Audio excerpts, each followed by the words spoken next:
अस्सलाम वालेकुम जी। आज का हमारा टॉपिक ब्रिलियंट जोन के बारे में है। अब देखेंगे कि ब्रिलियंट जोन क्या होता है, कैसे बनाया जाता है, और आज स्क्वायर लेटेस के ऊपर हम देखेंगे एग्जांपल के तौर पे टू डायमेंशन में, और आने वाले लेक्चर्स में फिर सिंपल क्यूबिक, एफसीसी और बीसीसी के लिए भी देखेंगे कि ब्रिलियंट जोन्स कैसे बनाए जाते हैं, कैसे समझाए जा सकते हैं। तो शुरू करते हैं। Brilliant zone. ब्रिलियंट जोन को अगर आपने डिफाइन करना हो, फर्स्ट ब्रिलियंट जोन क्या होगा, तो आप कहोगे जो विंगर सीड्स प्रीमियर सेल है उसको रेसिप्रोकल आपने लेटस में बना देना है। यानी इससे पहले हमने डायरेक्ट लेटस में विंगर सीड्स प्रिमिटिव सेल बनाया था, मगर अब हम रेसिप्रोकल लेटस में जब विंगर सीड्स प्रिमिटिव सेल बनाएंगे तो वो चीज ब्रिलियंट जोन कहलाएगी, फर्स्ट ब्रिलियंट जोन कहलाएगी। अच्छा जी। अब इसमें जो सबसे अहम किरदार है वो है लफ्ज ब्रैग प्लेन का। अब ये लफ्ज कल भी आया था, कल के लेक्चर में जब हम इवॉल्व कंस्ट्रक्शन पढ़ रहे थे वहां पे भी इसका जिक्र था, मगर आज आपको ज्यादा डिटेल में समझा देता हूं कि आपके पास जो रेसिप्रोकल लेटेस्ट पॉइंट में आपने करना क्या है कि एक लेटेस्ट पॉइंट को दूसरे लेटेस्ट हमसाए वाले लेटेस्ट पॉइंट के साथ कनेक्ट करना है। ठीक है। अब ये जो लाइन है ये रेसिप्रोकल लेटेस्ट वेक्टर कहलाएगी। जैसे ट्रांसलेशन वेक्टर था डायरेक्ट लेटेस्ट में, तो आप एक लेटेस्ट पॉइंट से दूसरे लेटेस्ट पॉइंट तक जाते हैं, तो इसी तरीके से रेसिप्रोकल लेटेस्ट में जब हम एक लेटेस्ट पॉइंट से दूसरे लेटेस्ट पॉइंट पे जाएंगे तो वो जो लाइन होगी वो रेसिप्रोकल लेटेस्ट वेक्टर होगी, जो कि दो रेसिप्रोकल लेटेस्ट वेक्टर्स के रेसिप्रोकल लेटेस्ट के स्पेस के पॉइंट्स को आपस में कनेक्ट कर रही होगी। अब इसके बाद जैसे आप इस फिग में देख सकते हैं, अब आपने इस पे एक परपेंडिकुलर बाइसेक्टर ड्रा कर देना है, जैसे मैंने यहां पे ड्रा कर दिया। ये जो परपेंडिकुलर बाइसेक्टर है ये ब्रैग प्लेन है। अच्छा, यहां पे आपको भी एक लेयर नजर आ रही है, इससे ऊपर भी एक लेयर, उससे ऊपर एक लेयर, इससे ऊपर एक लेयर। तो ये जो आपको एक लाइन है ये ऊपर की जानिब एक प्लेन बनती चली जाएगी, या नीचे की जानिब समझ लो। तो आपके पास फिल वक्त ये एक लाइन है, मगर आप समझो सिमेट्री के तहत इससे ऊपर भी लेयर होंगी, इससे नीचे भी लेयर्स होंगी, तो ये लाइन नहीं होगी, ये एक प्लेन होगी। तो ये जो परपेंडिकुलर बाइसेक्टर आपको दिख रहा है ना, ये आपके ब्रैग प्लेन है। कल जब हम इवॉल्व कंस्ट्रक्शन पढ़ रहे थे तो आपने ओ को बी से मिलाया था। अब ओ भी आपका लेटेस्ट पॉइंट था, रेसिप्रोकल लेटेस्ट में बी भी था, तो आपने ओ से बी तक एक वेक्टर खींचा, फिर इस पे एक परपेंडिकुलर गिराया था। परपेंडिकुलर बाइसेक्टर ये लिखा हुआ है कि ब्रैग रिफ्लेक्शन प्लेन, तो ये आपका ब्रैग प्लेन था। ठीक हो गया। तो मोटा मोटा अब आपको समझ आ गया कि ब्रैग प्लेन क्या होती है, कि रेसिप्रोकल लेटेस्ट में जब दो पॉइंट्स को आपस में आप कनेक्ट करते हैं उसके ऊपर जो परपेंडिकुलर बाइसेक्टर गिराया जाता है वो परपेंडिकुलर बाइसेक्टर क्या होती है, ब्रैग प्लेन होती है। अब ये मेरी मदद करेगी ब्रैग प्लेन किस चीज में, विंगर सीड सेल बनाने में। किसके अंदर, रेसिप्रोकल लेटेस्ट के अंदर। देखते हैं कैसे। लेट्स से हम टू डायमेंशन में चलते हैं कि आपके पास आपने ढेर सारे आपके रेसिप्रोकल लेटेस्ट पॉइंट्स हैं, आपने एक पॉइंट सिलेक्ट करके आपने उसको कनेक्ट कर दिया हमसाए वाले सारे आपने लेटेस्ट पॉइंट्स के साथ।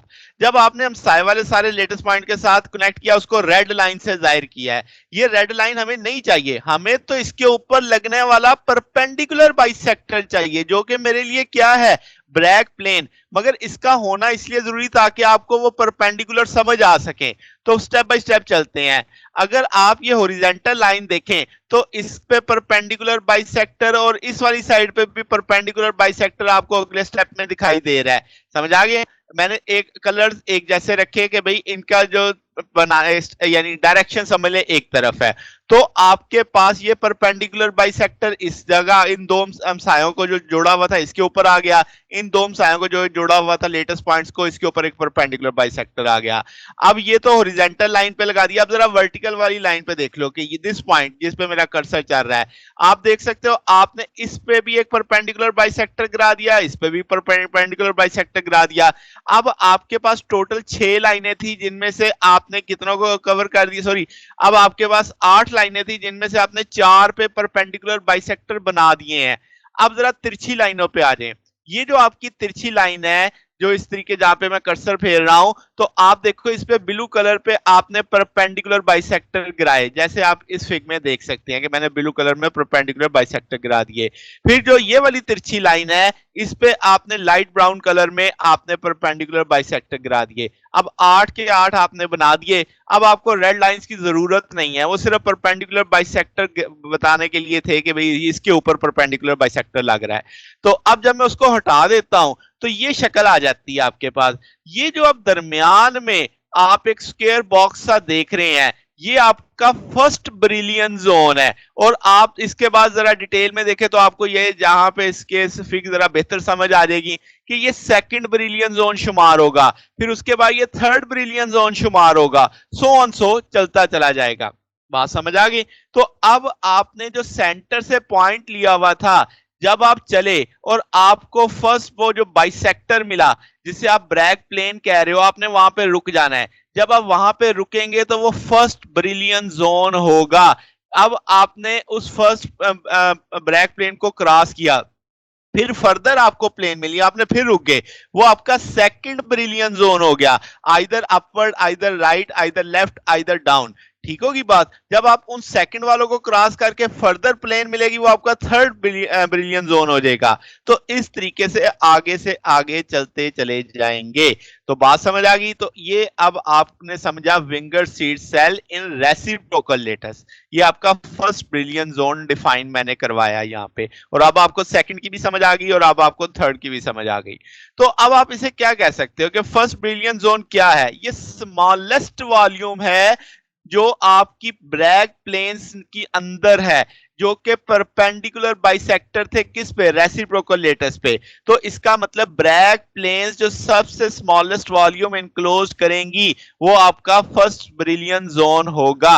अब जब हमने वॉल कंस्ट्रक्शन पढ़ रहे थे तो हमने क्या देखा था कि जो आपकी ऑल वैल्यूज ऑफ के इन विच रेसिप्रोकल लेटेस्ट पॉइंट इंटरसेक्ट करते थे, वो इवाल्व स्फीयर वो थी जहां पे ब्रैग रिफ्लेक्शन होती थी। यानी कि जो आपने इवाल्व स्फीयर बनाया था, वो स्फीयर जिन जिन आपके लेटेस्ट पॉइंट्स को इंटरसेक्ट करता था, हमने कहा था सिर्फ वहीं पे रिफ्लेक्शन होगी। यानी हमने कंडीशन एक तरह से बना ली थी कि भाई इवाल्व स्फीयर मुझे समझाएगा कि कहां कहां पे डायफ्रेक्शन मुमकिन होती है, वो मुमकिन हो सकती है।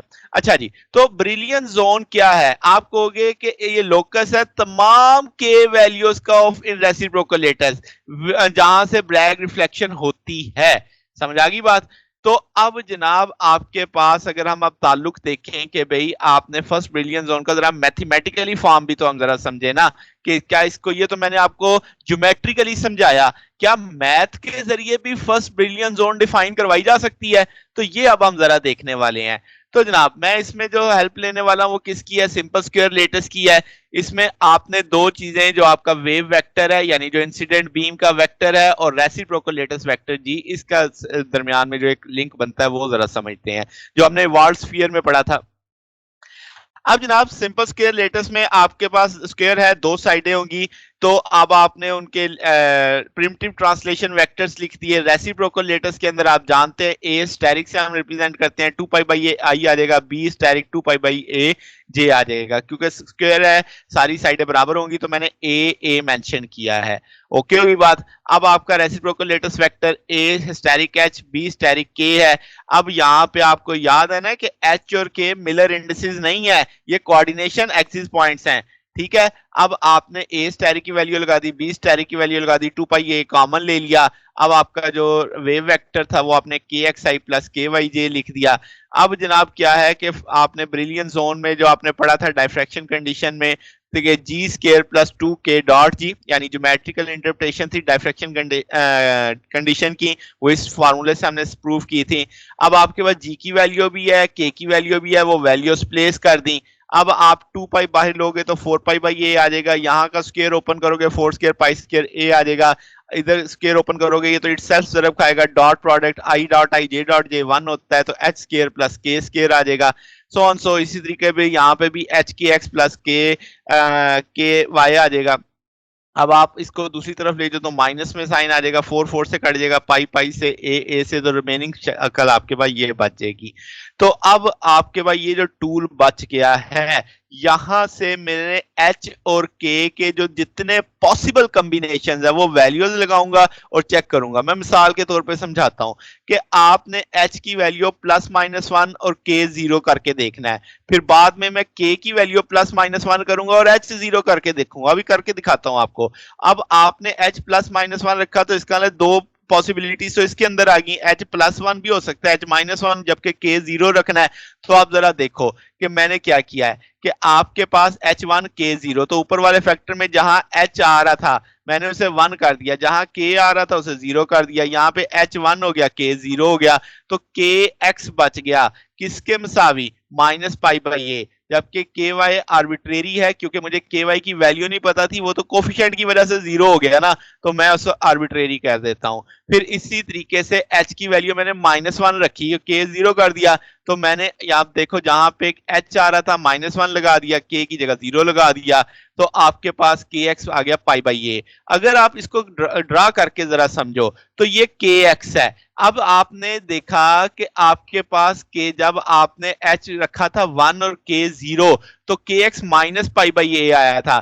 जरा ये ब्लू वाली लाइन देखो, ये जो दो आपको लेटेस्ट पॉइंट्स दिख रहे हैं इनके बीच की दूरी 2π/a है। ये आपने ऊपर लिख के आया ना कि आपके पास कॉरस्पॉन्ड ट्रांसलेशन वेक्टर क्या थे, ये 2π/a है कि एक लेटेस्ट पॉइंट से दूसरे लेटेस्ट पॉइंट तक जाएंगे तो 2π/a लगेगा। मगर अब मेरे पास जो के एक्स की वैल्यू आई वो कितनी आई, π/a, तो मैंने उसके निस्फ के उसके सेंटर में एक लाइन खींची। तो जब मैंने ये नेगेटिव साइड पे माइनस की एक्स वाली साइड पे लगाई ना मैंने, फिर आप देखो जब मैंने h-1 के 0 रखा तो के एक्स आ गया π/a, फिर मैंने इस तरफ एक लाइन लगाई जहां पे के एक्स पॉजिटिव है उसके सेंटर में क्योंकि π/a है, जबकि इन दो लेटेस्ट पॉइंट्स के बीच की दूरी 2π/a है। तो मेरे पास चूंकि π/a था तो मैंने उसके सेंटर में एक लाइन खींच दी। अब जरा उलट चलते हैं, h0 करते हैं, k +-1 करते हैं, तो जब मैं h0 करूंगा k1 करूंगा तो ky आ जाएगा मेरे पास -π/a, यानी ये जो आप नीचे की जानिब y एक्सिस पे आप आगे तो ये -π/a, उसी तरीके से दो लेटेस्ट पॉइंट्स के बीच की दूरी 2π/a है, तो उसके सेंटर में मैंने π/a पे मैंने एक लाइन खींच दी, उसकी वैल्यू आ गई। अब आप देखो x पे kx, या ऊपर भी देखो ky आर्बिट्रेरी था तो मैं उसे काट नहीं सकता, मैंने उसके पैरेलल ले गया, मुझे उसकी कीमत का पता नहीं है, इसी तरीके से kx के पैरेलल में मैंने चला दिया। और जब आप h0 k -1 करोगे तो अब आपके पास ये आ जाएगा ky किसके बराबर आ जाएगा, π/a। तो जब π/a आएगा तो ऊपर आ जाएगी वैल्यू, पॉजिटिव में आ जाएगी। तो अब आप देखो जरा, तो क्या ये दरमियान में वही बॉक्स सा नहीं बन गया जो आपके पास जो स्केयर ने बाउंड किया फर्स्ट ब्रिलियंट जोन था? तो क्या जो हमने ज्योमेट्री की मदद से समझा जो ये चीज, क्या ये भी फर्स्ट ब्रिलियंट जोन ऐसे ही इसी शक्ल में नहीं आ रहा था? तो आपने देखा कि जो हमने ज्योमेट्रिकल मेथड एक तरह से अपनाया था और जो एक मैथमेटिकल मेथड अपनाया उससे जवाब सेम बन रहा है। तो इसका मतलब जो बाउंड्री है ब्रिलियंट जोन की वो लोसाई होगी तमाम वैल्यूज का जहां से ब्रैग रिफ्लेक्शन होती है। इसका मतलब हम इसे रिफ्लेक्टिंग प्लेन्स मानेंगे क्योंकि ये आपके परपेंडिकुलर बाइसेक्टर थे ना। परपेंडिकुलर बाइसेक्टर आपका वो था जहां से आपने यानी जहां से ब्रैग रिफ्लेक्शन हो रही थी उसके ऊपर आपने गिराया था। तो बाउंड्री जो फर्स्ट आपके ब्रिलियंट जोन की है वो क्या रिप्रेजेंट कर रही है, रिफ्लेक्टिंग प्लेन्स को जाहिर कर रही है कि यहां से डायफ्रैक्शन मुमकिन है, फर्स्ट ऑर्डर रिफ्लेक्शन। तो इसी तरीके से सेकंड जोन जो होगा वो सेकंड ऑर्डर रिफ्लेक्शन को रिप्रेजेंट कर रहा होगा। तो इसका मतलब सादा सादा ये हुआ कि के वेक्टर उस जगह पे टर्मिनेट ही नहीं होता जहां पे ब्रैग रिफ्लेक्शन ना होती हो। ठीक है, तो ब्रिलियंट जोन आपके पास एक मुकम्मल इंटरप्रिटेशन आ जाएगी, एक मेथड आ जाएगा जहां से हम बता सकते हैं क्रिस्टल की एक्सरे डायफ्रैक्शन होगी या नहीं होगी। ये हमारे पास बेसिक कंसेप्ट आ गया। तो जनाब अगर आपको इसमें कोई बात पूछनी हो, डाउट हो तो नीचे कमेंट्स में पूछ सकते हैं। कल हम फिर ब्रिलियंट जोन देखेंगे मगर सिंपल क्यूब के लिए देखेंगे, एफसीसी के लिए और बीसीसी के लिए देखेंगे कि उन या आज तो 2 डायमेंशन था तो कल 3 डायमेंशन के अंदर स्टडी करेंगे कि ब्रिलियंट जोन 3D के अंदर कैसे निकाला जाता है, सिंपल क्यूबिक के लिए, एफसीसी के लिए और बीसीसी के लिए। तो जनाब अगर आपको कोई बात पूछनी हो, डाउट हो तो नीचे कमेंट्स में पूछ सकते हैं। वीडियो अच्छी लगी हो तो वीडियो को लाइक कीजिएगा, दोस्तों के साथ शेयर कीजिएगा, चैनल को भी सब्सक्राइब कर दीजिएगा। अब तक के लिए इतना ही, बाकी इंशाल्लाह फिर नेक्स्ट देखेंगे। ओके, अल्लाह हाफिज।